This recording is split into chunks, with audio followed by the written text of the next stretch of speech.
ठाणे जिल्ह्यातील आरटी प्रवेश प्रक्रियेचा वेग सध्या अत्यंत संत असल्याचं चित्र समोर आलंय। 10 एप्रिल रोजी निवड यादी जाहीर झाल्यानंतर 11 एप्रिलपासून प्रवेश प्रक्रियेला सुरुवात झाली।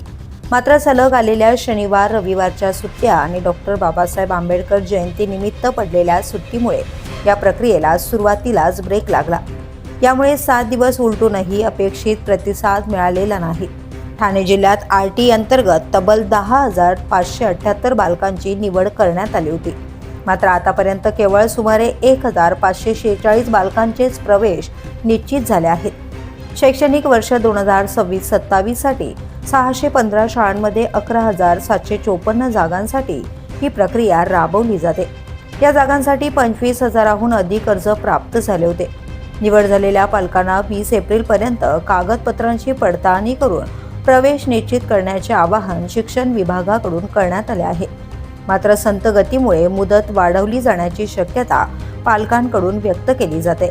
आता उर्वरित काही दिवसात प्रवेश प्रक्रियेला वेग येणार का, याकडे सर्वांचे लक्ष लागले।